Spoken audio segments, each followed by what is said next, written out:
அனைவருக்கும் மிக முக்கியமானதாகும். முன்பு இந்தியா பெரும்பாலும் வெளிநாட்டு பொருட்களையே அதிகமாக இறக்குமதி செய்தது. இதனால் வெளிநாட்டு நாணய செலவு அதிகரித்தது. உள்நாட்டு தொழில் பாதிக்கப்பட்டது. இதை தடுக்க அரசு மேக் இன் இந்தியா என்ற திட்டத்தை அறிமுகப்படுத்தி இந்தியாவில் பொருட்களை உற்பத்தி செய்ய ஊக்குவித்தது. உள்நாட்டு உற்பத்தி வளர்த்தால் நாட்டில் வேலை வாய்ப்பு அதிகரிக்கும். விவசாயம் மற்றும் தொழில்கள் வளர்ச்சியடையும். இளைஞர்கள் தங்கள் திறமைகளை வெளியிடுவதில் புதிய கண்டுபிடிப்புகளை உருவாக்க முடியும். மேலும் வெளிநாட்டு பொருட்களை வாங்க வேண்டிய அவசியம் குறையும். இதனால் நாட்டின் பொருளாதார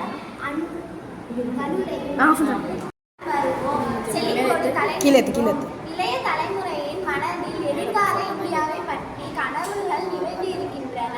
வளமான வலிமையான வளர்ச்சி மிகுந்த இந்தியாவை உருவாக்க விழிப்புடன் துணிப்புடன் செயல்படுவோம். வாழ்க நம் நாடு, வளர்க பொருளாதாரம், வெல்க இந்தியாவின் ஒற்றுமை. நன்றி.